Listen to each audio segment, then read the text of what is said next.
coming up on Roland Martin Unfiltered today, of course, is Thursday, January 24th, 2019. 34 days into the partial government shutdown. Could the end be in sight? Two measures in the U.S. Senate failed to end it. Now Trump seems to be in a mood to deal, you know, the so-called deal maker. Right. Well, that is until Coulter, Rush Limbaugh hear what he wants to do. We'll hear from Congresswoman Marcia Fudge from Ohio talking about the shutdown, also talking the 2020 presidential primary. And speaking of that primary, Senator Bernie Sanders is out again talking about identity politics. Oh. Now, Barbara, will you please stop? My Lord, it's the show tease, Barbara. Be quiet. I got a few things to say to Bernie Sanders. Now, I've already said these things before. Now I'm going to have to say it again. And he got a problem when it comes to identity politics.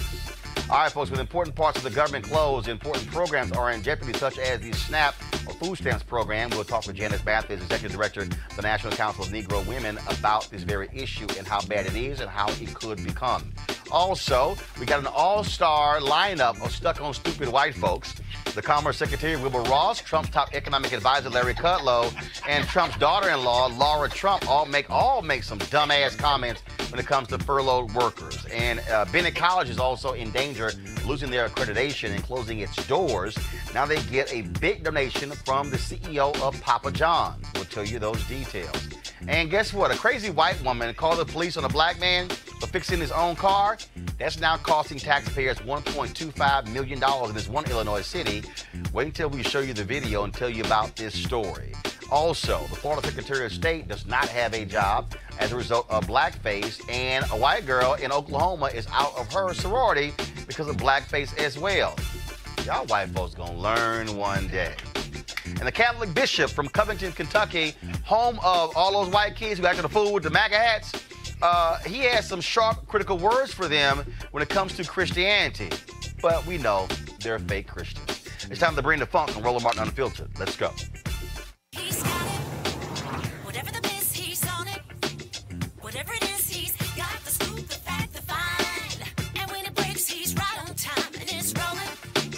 Best believe he's knowing. Putting it down from sports to news to politics. With entertainment just for kicks, he's rolling.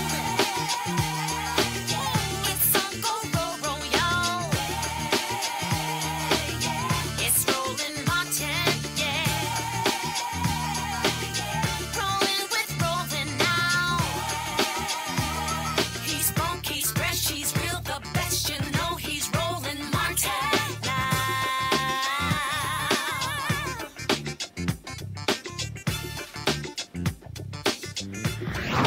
Martin.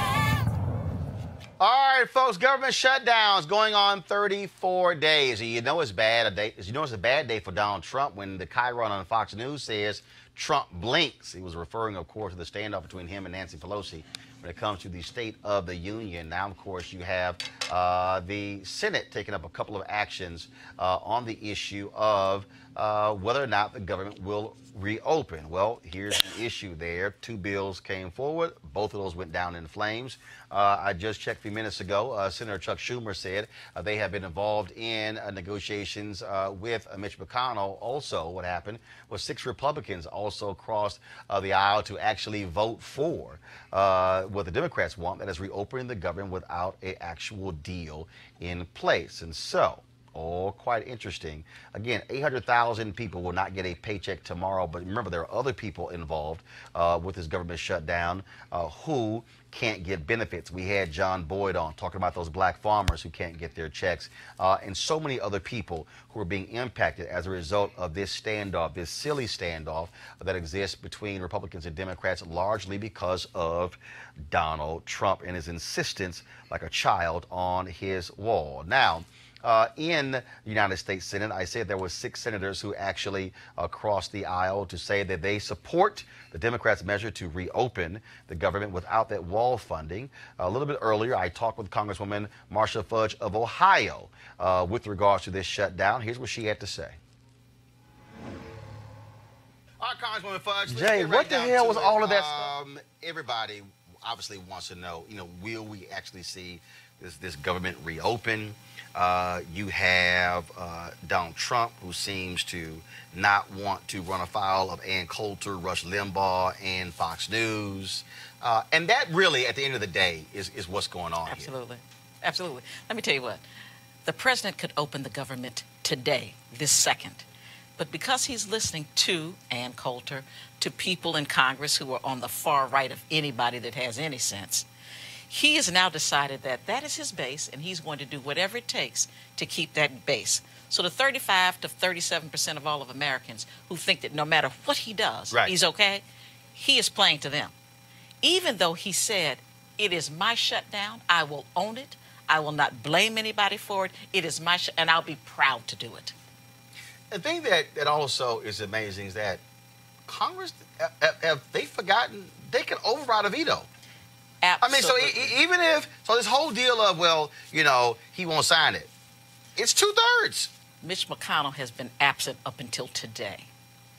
He has an obligation to put legislation on the floor of the Senate, and he has refused since December to put one bill in front of his caucus, in front of the Senate, to say, let's try to find a way to open up government. He has just abdicated all of his responsibility. And it's about time, even though they failed today, that is the process by which we work. We pass bills and they pass bills. You can't say, oh, I'm not going to do anything unless the president says it's okay. There are 3 branches of government. The president is only one of them. And the rest of us have a responsibility to do what we are entitled to do, what the Constitution gives us the authority to do, and to make sure that the American people know that we are fighting for them even when the White House is not. Do you agree with Speaker Pelosi saying, nah, no speech, no speech? Well, I absolutely do agree. How do you have a state of a government that is closed? There is no State of the Union. The State of the Union is closed. It doesn't take long to say that. You also have an administration and different folks and how they are belittling federal workers. I mean, when you have Wilbur Ross asking the question, why are they going to food banks? I mean, just total lack of caring about people who are hurting. It was despicable. If you remember some weeks back, the president made a comment that most people didn't even catch. He said, I'm not worried about it. Most of those people are Democrats anyway. And you remember that? What he really wanted to say is most of those people were black. Because people forget the large numbers of black people who work for the government at every level. Yep. In particular at the federal level. And so he is not concerned because he's not concerned about people that look like you and me. Yep. He thinks we're the only poor people in the country, So I don't need to help them. It's only them. I am. What also bothers me is it was crazy. I saw one story where there was a guy, an Iowa farmer, who said that he might lose his farm, and he goes, "Oh yeah, it's still worth the wall." I mean, and I'm sitting there going, Right. Really? I mean, you literally have individuals who are part of his base who are getting destroyed, who are not getting benefits, who are getting hurt, and they're going along with the nonsense. And this is why I keep trying to explain to people that this is white fear driving all of this. It is the fear of this nation becoming black and brown. Not only that, they believe that anybody that is not like them is undeserving of what this government can produce, what this government gives them. That's why they don't like immigrants. That's why they don't like poor people, because we are undeserving. They are the only people who deserve the American dream. And so they're fighting for it, and they don't care if they hurt themselves as long as they hurt us. Got to ask you about the presidential candidates. Several have obviously jumped out there this week. Senator Kamala Harris. You have others who are considering it. I saw one story saying Senator Booker may soon be jumping in. What do you want these Democratic presidential candidates to be saying when it comes to an agenda, specifically for black folks? What should they be saying? I think a couple of things. One is certainly that they're going to have to deal with the unemployment, the wealth gap in this country. They're going to have to deal with unemployment in this country. But more importantly, this is the thing that nobody thinks about anymore, Roland. A good education is a civil rights issue of our time. We live in a society now that only people who can afford a good education get one. And our young people are not going to have a chance to succeed unless they have a fair shot at a good education. So to me, that's number one. Number two, I think that they have to deal with race. We skate around it, we talk around it. They're going to have to deal with it. It's just the reality of what we are. And I think they're going to have to deal with poverty because the gap is getting bigger and bigger, and our people are suffering more and more. Not just black people, poor people. We're going to have to deal with that. Also, I think that, I mean, obviously, we were seeing last couple of years, everyone talks about, on the Democratic side, the focus on black women. But something that happened in 2012 also happened in 2016, and that is, everyone talks about the 9 or 10 point gap that existed between black men and black women. 96% or so went for, 94% or so went for Hillary Clinton. Was about 84, 85% went for Hillary Clinton. And folks like, oh my God, you know, Trump is appealing to, you know, these black men.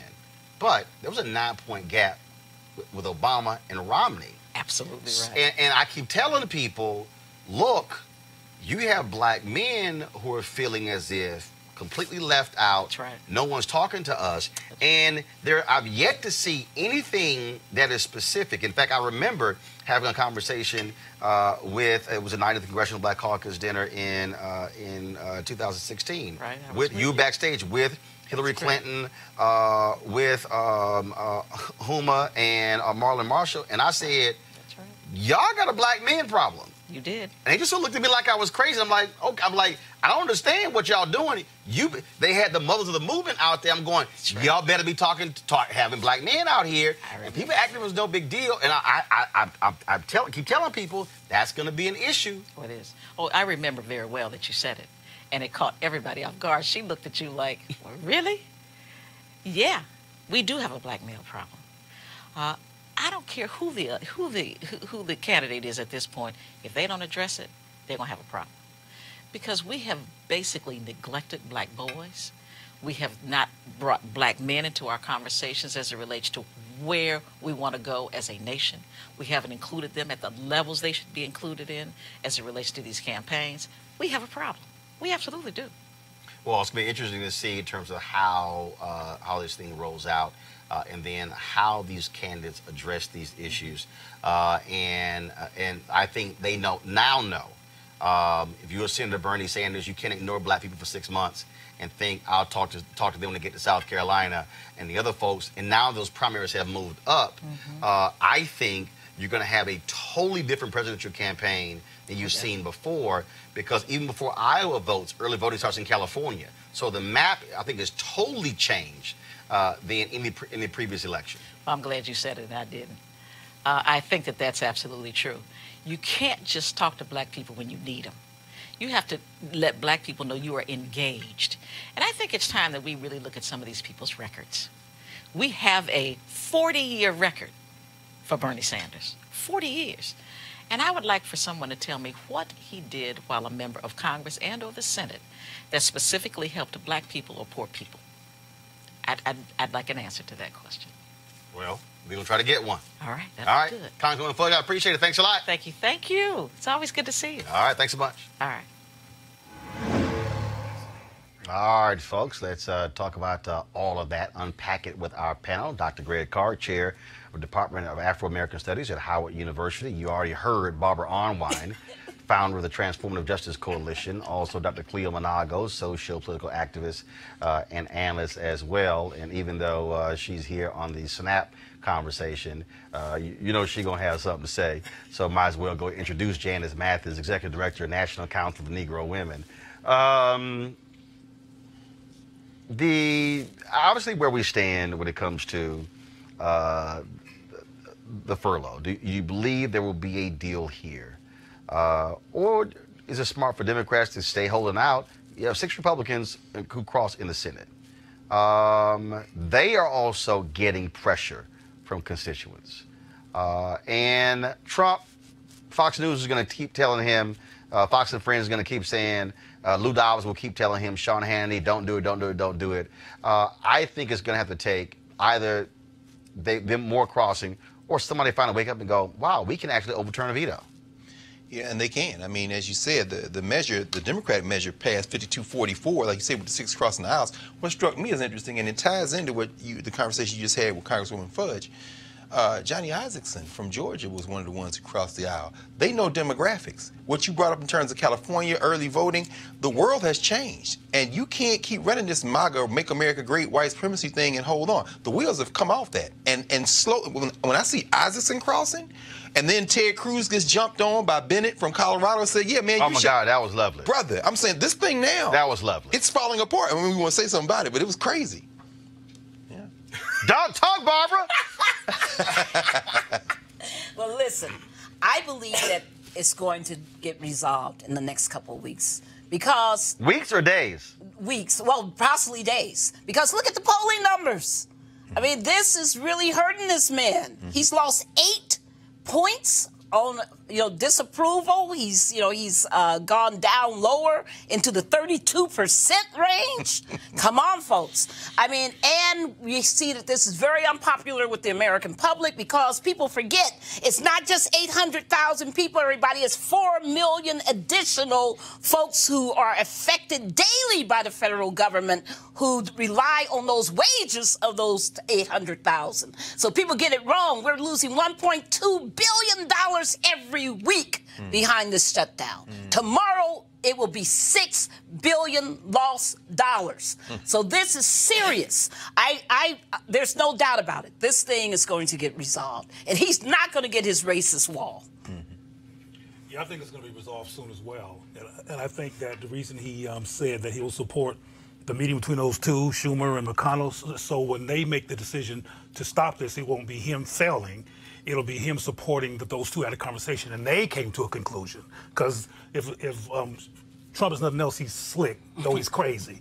But I don't agree with Dr. Carr regarding the wheels falling off of white supremacy.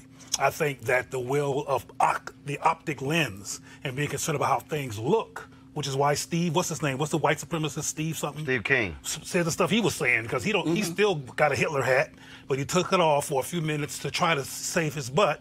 And they're going to be, they're saving their butts. They also have people who are part of their constituents who are suffering. But like the farmer who said, with his cows dying and the wheat turning red, and he said, I still support the man. And that's how a lot of them feel. Well, I don't think you can underestimate what Marsha Fudge was saying about race. We still got a race problem in this country. If you don't believe it, what was the young boy doing who stood in the face of the Native American man who was trying to calm him down, and he's staring him down? That looked like white superiority to me. Hell, you just had, of course, on Monday, the white folks in Miami who pulled a gun out on the teens. Oh, wow. And in fact, the white woman who lost her mind, who was screaming, he ran over my foot with his bike, she got fired from her job. See, I keep telling y'all crazy-ass white women. I keep telling y'all, keep letting white folks lose their mind. They will end black unemployment. Every time one of these white folks lose their job, a group of black people should immediately send their applications in the next day once they get fired. So white folks, y'all keep losing it, keep acting a fool against black people, and y'all keep getting fired. Y'all gonna take care of black unemployment all by yourselves. I think. Go on, Janet. I was just thinking, in addition to what's going on with the 800,000 who actually work for the federal government, I work down in Penn Quarter. You got expensive, fancy restaurants closed because there's nobody there to come. So now you got people working for tips and taxi drivers and Uber drivers. This thing is spreading like a contagion. So we better hope. I was posting today, call Mitch, tell him that we need to put the government back at work. The miracle that is PG County and places like DeKalb County in Georgia where Negroes are doing fairly well economically, that could go up in smoke with about another month of this no wage. And of course, obviously, we talk about what's happening with SNAP, how people are being impacted. And so, I mean, you're talking about 30 million real. people. That is the misnomer. Wow. 1 out of every 10 Americans is a SNAP or food stamp recipient. And so we painted it in this sort of, it's some black folk get and they lazy and they the 40% that don't believe that. Your neighbors and friends, look around. Somebody you know is a SNAP recipient. Absolutely. They sent out the food stamps early for February, sent them out the middle of January. And you know us, we got something extra. We figured that, we're going to get it again and again and again. So some of us spent them early. Some of us might have sold them. And so now you got a 40, 50, 60-day gap between when you got your stamps in January for February and when you may or may not get your March stamps. But you're talking about a huge number of people. It's 700,000 SNAP recipients in Kentucky. Mitch, they need to call him. Greg, you talked about this quite interesting discussion on the floor of the United States Senate. You had Senator Ted Cruz. You want to talk about hypocritical, of course, and he got blasted today. There's really amazing back and forth with Senator Michael Bennett as well, because he was jamming up Ted Cruz about the government shutdown. And, Bennett just got a little tired, What did Trump call him? Lying Ted? He got a little tired of Ted Cruz forgetting the BS that he has pulled. And so, y'all, check this out. Oh, wow. Right now. A clean bill paying the salaries of every man and woman in the Coast Guard is for the Democratic senators to withdraw their objection. Is that correct? That's correct. Thank you. Madam President. Senator from Colorado. Madam President, I seldom, as you know, rise on this floor to contradict somebody on the other side. I've worked very hard over the years to work in a bipartisan way with the presiding officer, with my Republican colleagues, but these crocodile tears that the senator from Texas is crying for first responders are too hard for me to take. They're too hard for me to take. Because when the senator from Texas shut this government down in 2013, my state was flooded. It was underwater. People were killed. People's houses were destroyed. Their small businesses were ruined forever. And because of the senator from Texas, this government was shut down for politics. That he surfed to a second place finish in the Iowa caucuses. But we're of no help to the first responders, to the teachers, to the students whose schools were closed, with a federal government that was shut down because of the junior senator from Texas. Now, it's his business, not my business, why he supports a president who wants to erect a medieval barrier on the border of Texas, who wants to use eminent domain to build that wall, who wants to declare an unconstitutional emergency to build that wall. That's the business of the senator from Texas. I can assure you that in Colorado, if a president said he was going to use eminent domain to erect a barrier across the state of Colorado, across the Rocky Mountains of Colorado, he was going to steal the property of our farmers and ranchers to build his medieval wall, there wouldn't be an elected leader from our state that would support that idea. Which goes to my final point. How ludicrous it is that this government is shut down over a promise the President of the United States couldn't keep. And that America is not interested in having him keep. This idea that he was going to build a medieval wall across the southern border of Texas, take it from the farmers and ranchers that were there, and have the Mexicans pay for it, isn't true. That's why we're here.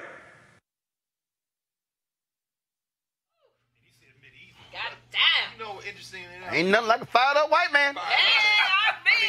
There's obviously no video from the 19th century, but you imagine those battles on the floor of the U.S. Senate. Yes. John C. Calhoun. Yes. Getting caned and keep getting caned. Stephen Douglas. Yes. My man keep jamming his hands in his pockets. You're right. They've had enough. This thing is not ever going to be the same. And this is not like, okay, it's not like he does this all the time. Right. No. I mean, because can you imagine this being like laid back, mild-mannered, right. Ted Cruz talking, you like, is this? Right. Well, you saw Derek Jones with his hand on his Derek Jones was like, oh. You know what I'm saying? He was like, he say this shit one more time, I'm gonna cuss his. And it was like, he fought, and it's right to have Ted Cruz of all folks Hypocrite. talk about shutting the government down. Yes. And the BS he pulled when Obama was in there. Sit your ass down with that damn beard.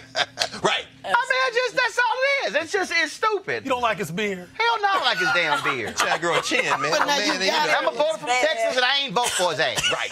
But you gotta admit that this shutting down the government plays into this conservative ideology narrative about smaller government by any means necessary, apparently. Oh, no question. If we have to shut it down, we'll shut down New Orleans, we'll shut down Puerto Rico. Right, but here's the deal, though. See, this is what I keep trying to say to all these broke white folks out there. Yep. Okay, they love talking about, smaller government, until, like he just said, when a town get flooded. Yes. Okay, let's talk about where New Jersey was when Christie was governor. That's when he right. hugged Obama on the tarmac. Why? Because he was bringing money with him. I mean, that's the deal. Everybody loves talking about, I don't want government in my life until your ass need government in your life. and so that's why I'm like, don't even try that nonsense, because it happens with natural disasters. Yeah. It happens when you have other calamities. And but what's the first thing folks do? Where were y'all? What you gonna do for us? We need your help. Let somebody steal money, embezzle, and take their property. What you gonna do? Those same folks in those red states, it's the same thing. And that's why I don't want to hear all that government crap. But isn't that the hypocrisy of it? That they've been deluded into voting for people who don't represent them? Mississippi, Arkansas, Kentucky, poorest states in the country, continue to elect these so-called small government conservatives. They're taking a hatchet and cutting off the nose to spite the people. Hell, it was crazy in Kentucky when they voted for they elected a Tea Party governor. Sure did. Voted for Trump, and I never forget, 4 days after the election, it was some old broke white woman, about 5 teeth, and she's...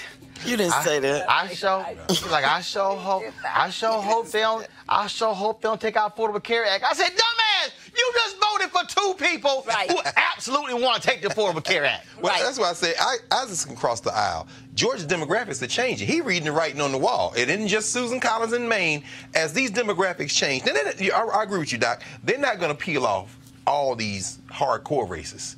But that number, as you say, Barbara, you're talking about 30% now. You're in the 30s. Meaning what? Those, can you eat that whiteness? No. And I'm saying. 70% of people are saying they're against this thing. I mean, the other thing is, this is red, white, and blue, folks. I'm sorry, but a huge percentage of SNAP recipients, food stamp recipients, are veterans. Wow. Let's get this straight. Okay, now you know they only care about veterans and for photo military ops. people.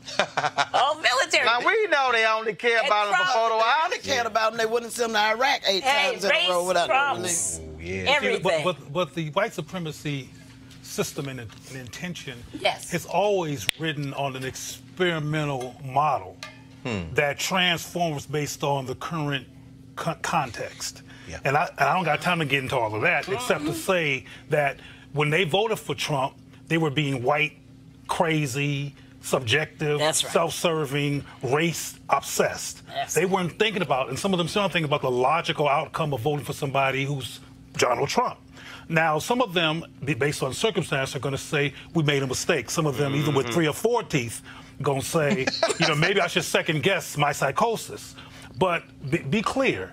Once they realize what this experiment really means and the dust clears, the earth they're still going to be white supremacists. Now, let's talk about, again, how folks who just don't care. Y'all, check this out. This is what Commerce Secretary Wilbur Ross. Now, first of all, the script said he's a billionaire. He ain't a billionaire. His ass was lying like Trump. Okay? The folks at Forbes busted him. He worth about $600-700 million, maybe, but he ain't a billionaire.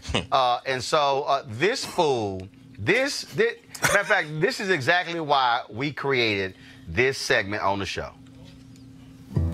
Stupid!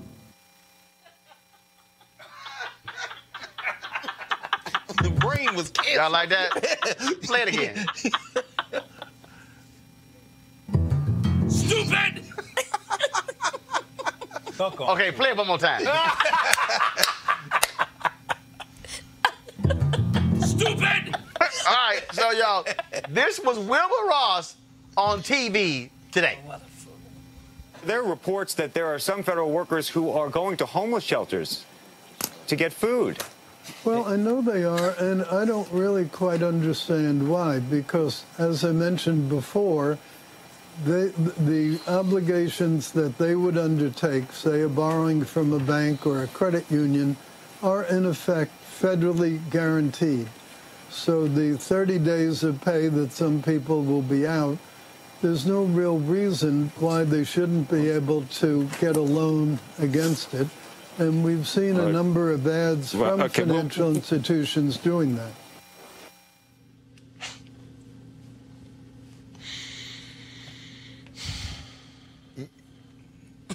Y'all, I didn't test that man for dementia No question. or Alzheimer's. I don't know what the hell he was talking about. Yeah. I don't know why they're going to food bank. Y'all just can't go to a credit union and get a loan. Right. Credit unions are not on every corner, Wilbur. Duh. What the And even hell? if they were. What the hell? Lonely. Now hold up. Interest-free loan? Nancy exactly. Pelosi. Nancy Pelosi. Clapback queen. Yes. Thank you. She responded. She definitely Oh, yes. got back queen. What do they have? They have Wilbur Ross saying he doesn't understand why. When he was asked about people going into food lines and pantries and the rest, he says he doesn't understand why they have to do that. I don't know, is this the let them eat cake kind of attitude, or call your father for money, or this is character building for you, it's all going to end up very well, just as long as you don't get your paychecks. I don't quite understand why, as hundreds of thousands of men and women are about to miss a second paycheck tomorrow. All right, guess who also stuck on stupid? Dumbass Eric Trump's wife, Laura Trump. Yes, indeed. Listen to what this fool had to say. So in terms of the workers who are coming to work and not getting paid, what would you say to them? Listen, it's not fair to you, and we all get that, but this is so much bigger than any one person. It is a little bit of pain, but it's going to be for the future of our country, and their children and their grandchildren and generations after them will thank them for their sacrifice right now. I know it's hard. I know people have families, they have bills to pay, they have mortgages, they have rents that are due, but the president is trying every single day to come up with a good solution here. And the reality is it's been something that's gone on for too long and been unaddressed, our immigration problem. If we do nothing right now, it's never going to get fixed. This is our one opportunity. So I would just tell them, please stay strong. We appreciate everything that you're sacrificing. We are behind you, and we're going to do everything we can. I know the president is doing everything he can to resolve this quickly. That's great. That's great. Hook. I see Do why. y'all know how bad I want to cuss her out? That was the absolute dumbest and stupidest thing you've ever heard in your life. Oh, but Larry Kudlow topped her dumbass. Oh, really? Somebody topped her? Somebody topped her. They're coming to workers, they're showing up. That's not volunteering if you're forced to work without pay and you don't show up, you lose your job. So that's not volunteering. That's not what volunteering means. You know what? I'm not even going to go there. You know what I'm saying. It's very clear. And you know what else?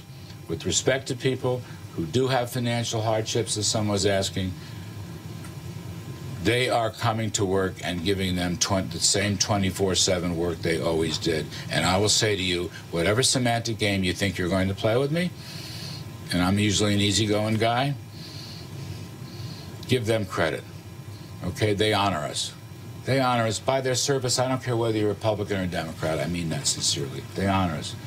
Democrats have shut government down, all right? But you know what I'm saying. They honor us. And they do it because of their love for the country and the office of the presidency and presumably their allegiance to President Trump, but whatever, they're doing it.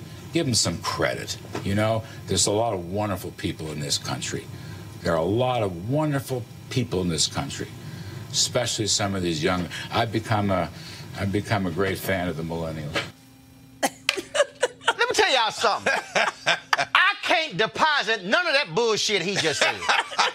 Right. Not a single word can you take to the bank. That's right. And say, look at here, I need to pay my car note, my mortgage, and buy me some food with the words Larry Kudlow just said. Oh, and then try to get indignant to Jonathan Karl. You give them some credit. Oh, hell no. How about a check? Right. How about a check? Right. This is truly the most brain-dead administration. They are a bunch of rich white folks who do not care about regular, ordinary people who are black, who are white, who are Latino, who are Asian, who are Native American.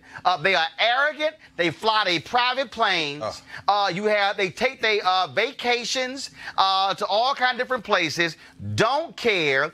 Trump tries to play the game. I'm in the White House by myself. Yeah, but your wife hopped on the government plane and flew her behind down to Florida to kick it for a few days when she should have kept her behind at the White House during the government shutdown. And that's what we got going here. And all these fools out here who keep riding with them, wearing them stupid-ass red hats, okay, y'all the ones who also going broke. Yeah. Yes, but remember, when I go on Twitter, what kills me is all these folks, mainly white folks, saying that they're so upset because Trump is hurting the wrong people. Hurting the wrong people. That they never expected, that they're mad that they voted for him because they never expected he would hurt them. Right. He's hurting the wrong people. Listen, Roland, I got choices now of anywhere to park because the garages are empty. The elevators, I can just get any elevator because there's nobody in my building. I mean, this is horrible. People are not showing up. Our skies are unsafe, everybody. I'm telling you right now. Our skies are unsafe. But here's the real deal. And I know, for instance, my man Joe Madison, he said the TSA workers in Atlanta the day after the Super Bowl should not show up to strand everybody in Atlanta. Now, y'all, all the billionaires, they're going to be at their private planes, so trust me, they'll get out. But here's the real deal, okay? And then the workers are showing up. The real deal is all 800,000 should say, we ain't coming tomorrow. That's right. Part of the challenge is when I heard Keisha Lance Bottoms on TV the other day saying they're opening the lines at 3 a.m. on Monday morning for that very reason, because they know they're going to be delays. What about those air traffic controllers? Right. No. But what I'm saying, is the way you send. I'm telling you right now, this federal government shuts down if the air traffic controllers say we ain't rolling up tomorrow. Oh no. If you ground flights across America, make America look like it did on 9/11. Right. Yes. That's what happened. Trust me. They will immediately go and end this sucker. Absolutely. And so the workers, they've got to utilize their power to say that in order to challenge this. Because, again, Donald Trump is going to keep playing games. He is going to keep playing games here. The Republicans, they passed the resolution talking about all praises due Donald. And so they're going to follow him in every turn.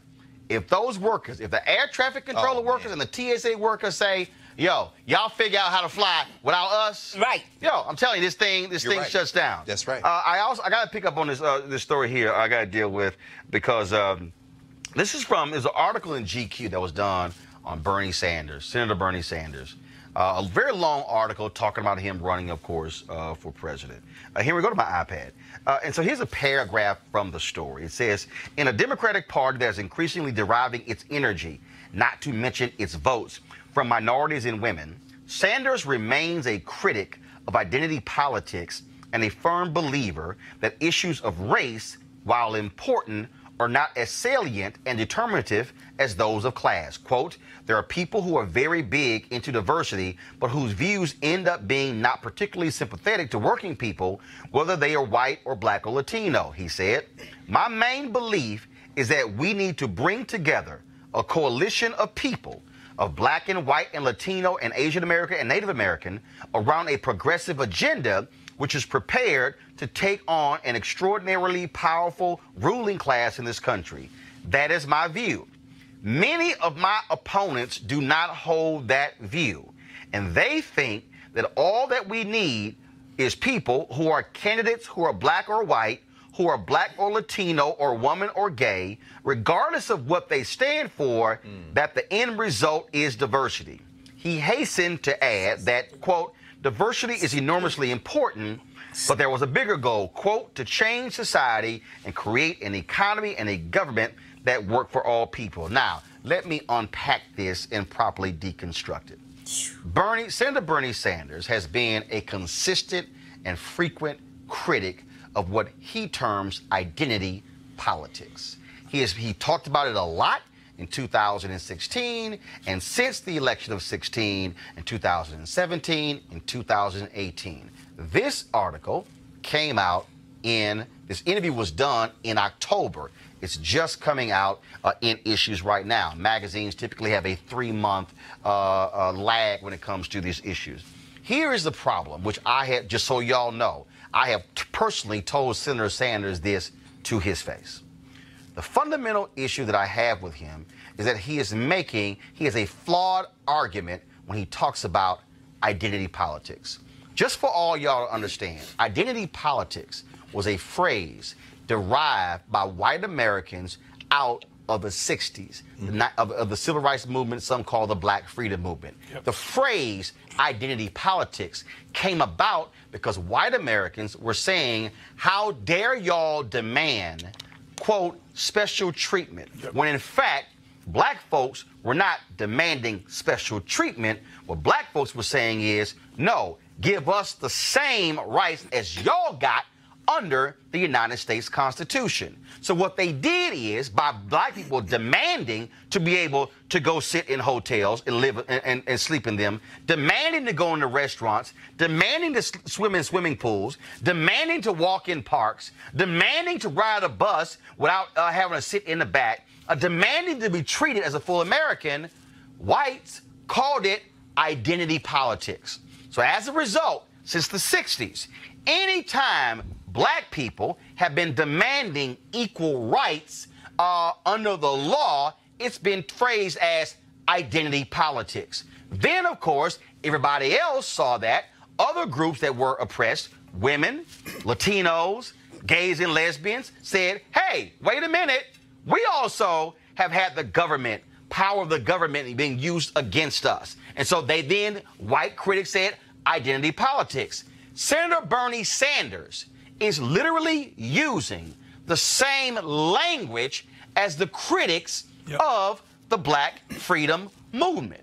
And the reason that's problematic is because politics, by its very nature, is established along identity politics. You want an example? I got one for you. If they say in politics, soccer moms, who the hell is that? They ain't talking about Barbara. They ain't talking about Janice. Soccer moms in America are defined as white women who live in the suburbs whose kids play soccer. Y'all want another one? NASCAR dads. Okay? They ain't talking about Cleo. They ain't talking about Greg. Nope. They ain't talking about me. Nope. They're talking about white men who wrap themselves in the flag, who are largely conservative and Christian, who watch NASCAR. Politics is about fragmenting an audience and appealing to different people.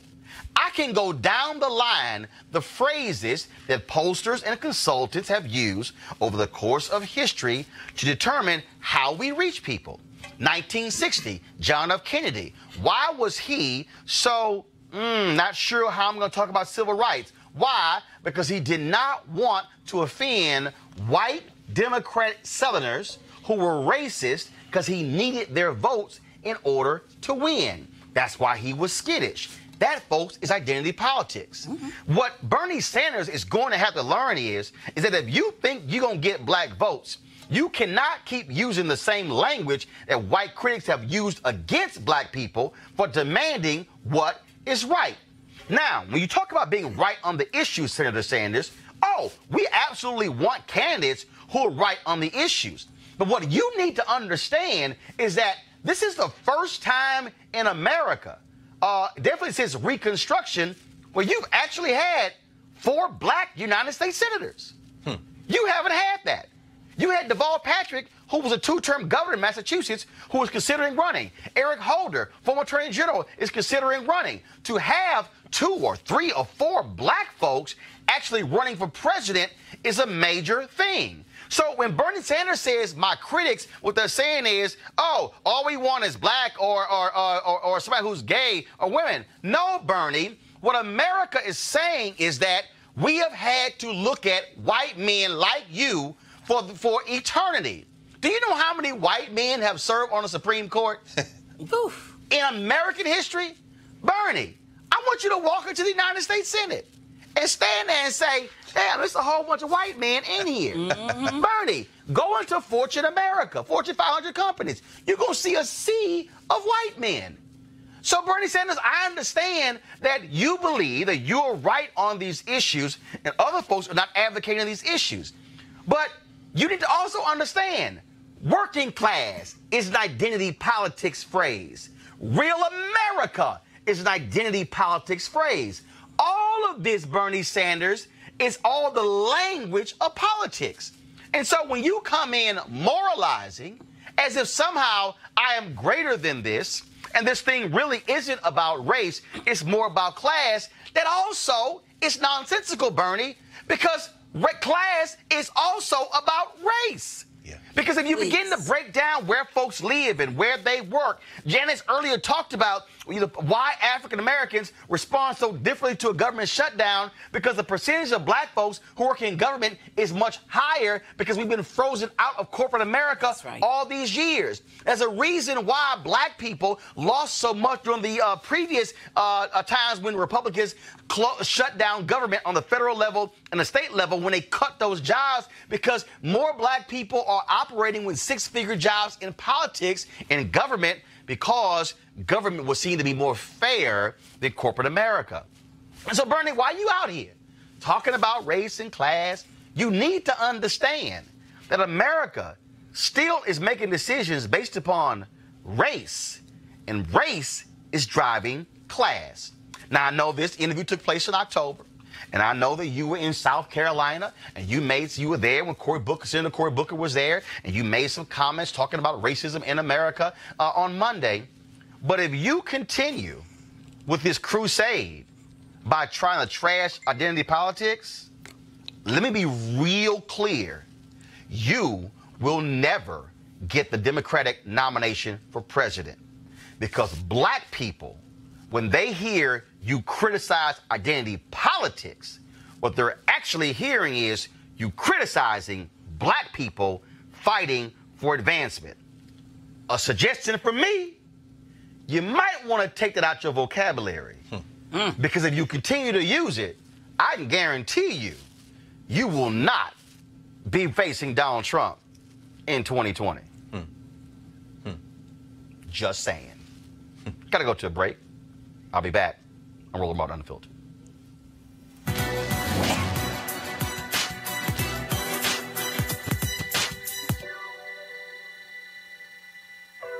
Each person has a literature inside them. Actor Anna DeVere Smith.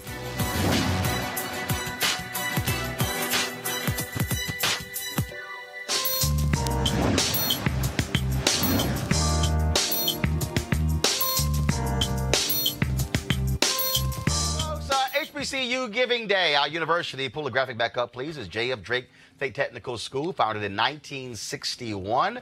Of course, J.F. Drake State Community and Technical College is a combination community college and technical trade college in Huntsville, Alabama. If you want to support them, go to drakestate.edu. All right, folks, to keep their accreditation, Bennett College must raise at least $5 million by February 1st. So far, they have raised about a third of that amount, according to their website.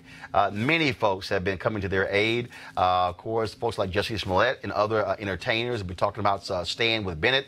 But things are also looking up in that today they announced they received their largest donation to date from the CEO of Papa John's. Papa John's Foundation is giving them $500,000. Now, keep in mind, of course, the founder of Papa John's was run out of the company as a result of him using the N-word and, of course, his comment saying that his stock price was hurt because of those brothers who were protesting in the NFL Well, that didn't sit too well, and so the company ran him out. They've been going through this major brand makeover, and so we're glad to see that Papa John's is providing, of course, $500,000 to Bennett College, and so way to go. But we also be having the president of Bennett College on the show tomorrow to talk about what they're doing when it comes to raising these dollars. Also, folks, let's talk about this story. Speaking of snatching dollars, Curtis Anderson is the former finance director of Kappa Alpha Psi. My man reportedly embezzled $1 million of the fraternity's money. That wouldn't happen to Alphas. Okay, suspicions. Where's Scott? I had to throw that in. I'm sorry. Where's Scott Bowden over this? Suspicions arose in early December when a bank, one of their banks, reached out to Kappa Alpha Psi's executive director to report suspicious activity on the fraternity's bank account. Investigators say that the executive director and their national president confronted Anderson. In fact, actually, check this out. So the national president and the ED were in the bank. Unbeknownst to the brother, he was showing up at the bank. No. So a man walked to the bank, saw them, was like, and he turned right back and went back out. Yes, he did. Yes, he did. No, sir. Yes, he did. So then what happened was that they called him on the phone and said, brother, you need to come back up in here. So he came back in there. And so what they discovered is that he was writing these checks and was taken from different accounts, and actually was about $1.3 million. He said he had an alcohol and a gambling problem. The fraternity fired him 3 days later. I don't know what took 3 days. Right. And so out of a lot of money, no word of whether or not they're going to prosecute him as a result of this. Now, let's talk about a crazy white woman and what, and see, crazy white people, this is what happens when y'all crazy white women do stupid stuff. Evanston, Illinois, a 2015 graduate student at Northwestern University. The brother was attempting to, fix his own car on the streets of Evanston, Illinois. White woman driving by thought, oh my goodness, he's trying to steal his car. She called the cops. Wow. Get better.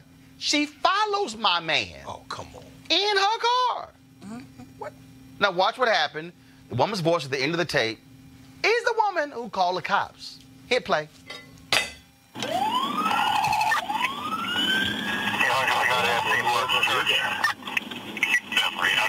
St. Mark's Church, hold here.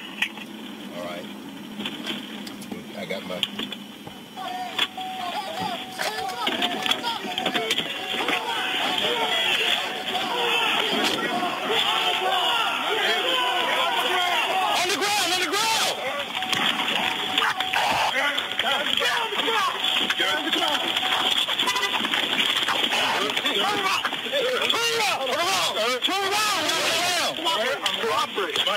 Stop resisting. Stop resisting. Sir, you're on video. As FYI. All right. Fine. I got cuffs. Yes, this is my vehicle, sir. I was trying to fix something on the roof. Okay. I have evidence to that end. Well, when we tell you to get down, you got to get down. Yes, sir. I understand. Okay. Now, why am I being put in the handcuffs? We got to verify the car is not stolen, man. This is E4. I'm a PhD student at Northwestern University in the Department of Materials Science and Engineering. I purchased this vehicle January 23rd, 2015 from Libertyville Chevrolet. I have all the evidence. That's who are registered to? Myself. You're registered. 73. 370. Can you tell us who the plate registers to? I don't know why I'm doing that. I didn't know the man gave you orders. This was Executive Lawrence Crosby, 507 William Parker. You did. No, I did not. There is something called the Fifth Amendment. No.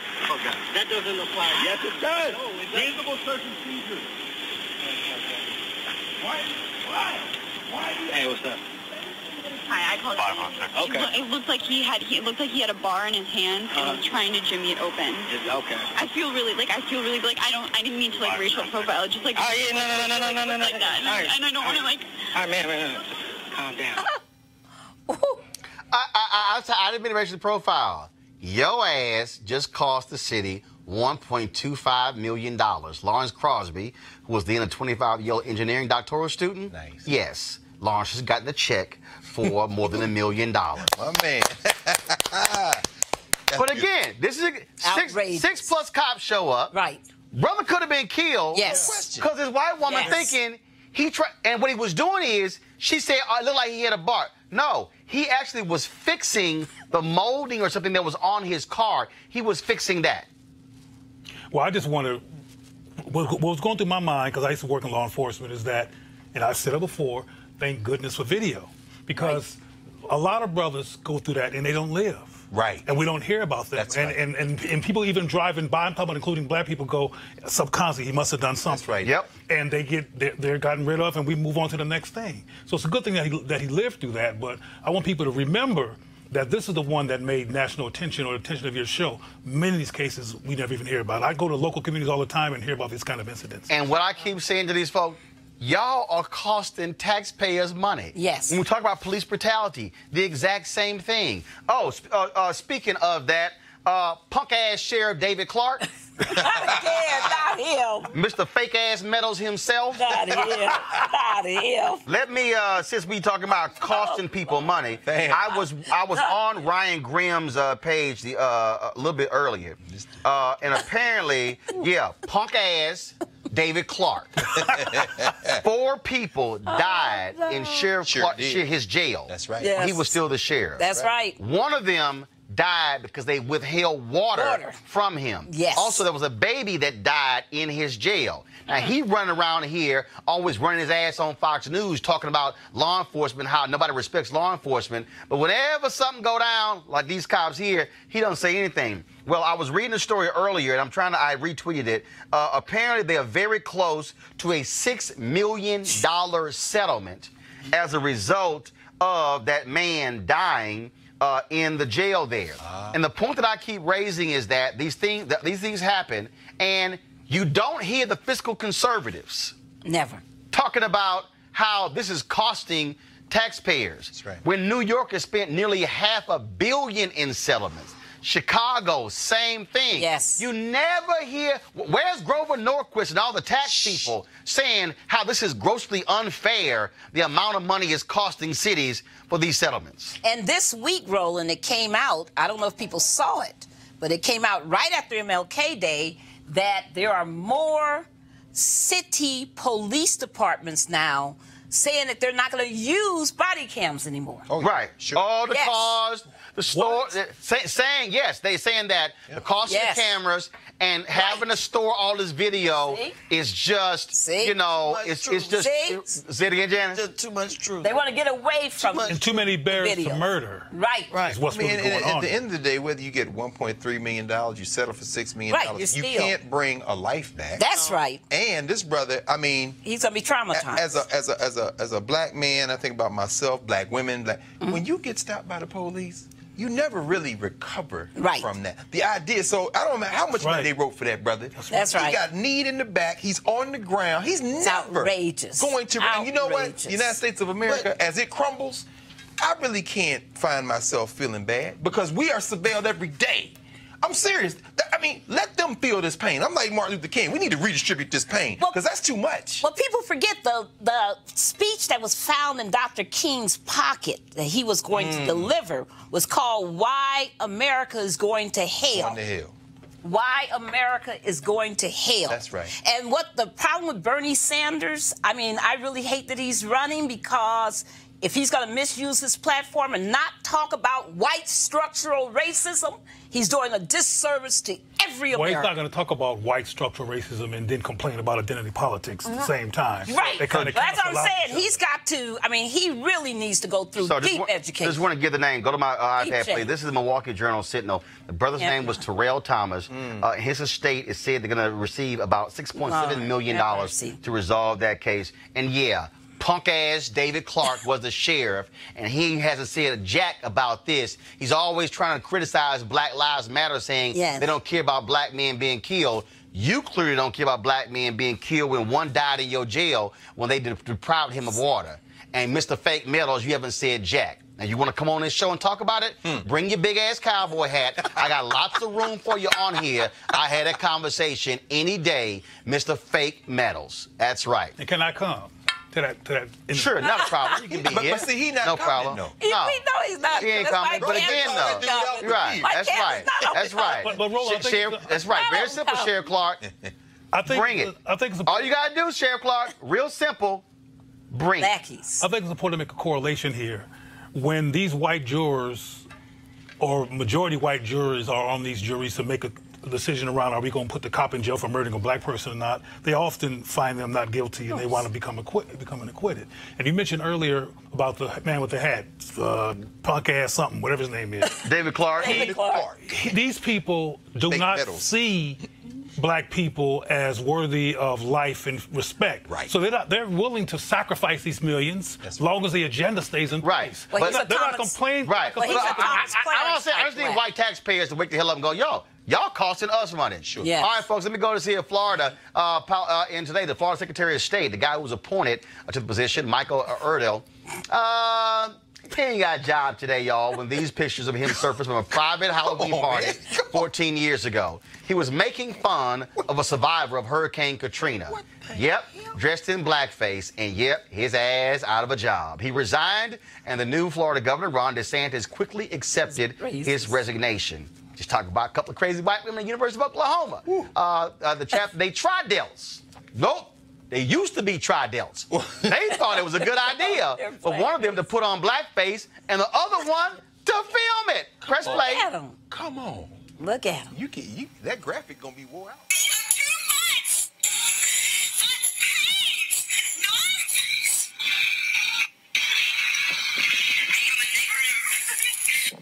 Look at him.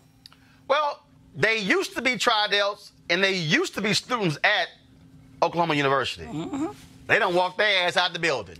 Right. The university and the sorority have apologized. 2 more places for African-American women. There are positions available at OU if y'all actually want to be able to do it. And a 6-second video recorded 2.5 years ago at the elite New York City private school Poly Prep Country Day School in Brooklyn. You know, right there, ain't that many black people there when they throw Country Day in there. The video has surfaced and is causing trouble for the school, as it should. Roll a tape of crazy white people.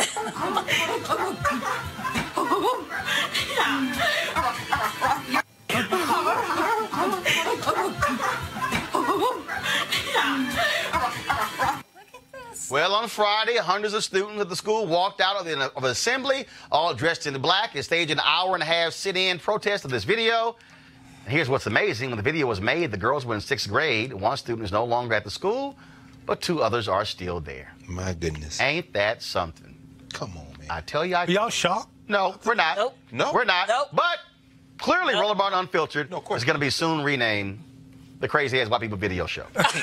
You got the right All right, graphic, folks. brother. Yeah, absolutely. All right, folks. Of course, 2019, many of us out here trying to get ourselves fit, trying to get healthy, losing weight. That's why we want you to support one of the partners of our show, D Herbs, black guy, Dr. A.D. Dolphin, developed this cleanse, which is a really, so there are 27 different cleanses, an herbal cleanse. And it's all about giving you more energy, keeping you from being sluggish.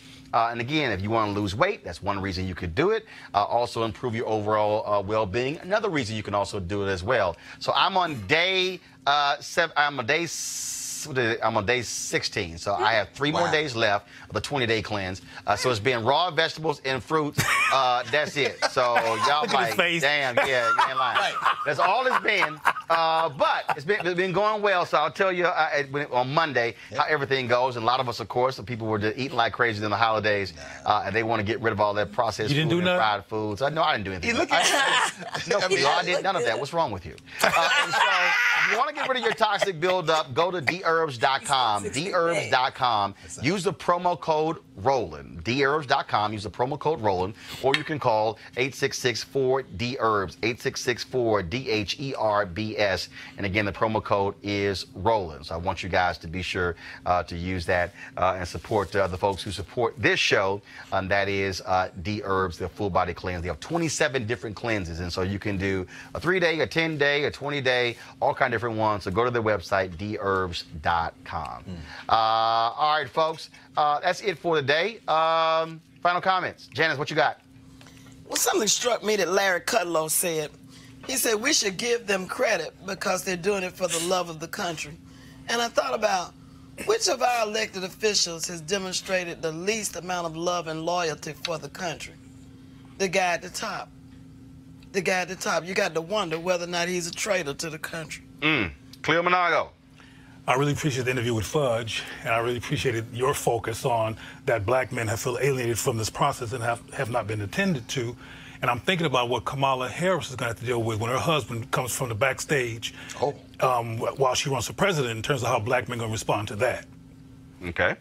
Yes. Well, I just think that black people need to really just double down on our power.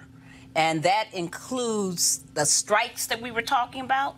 Black federal workers can help use this power.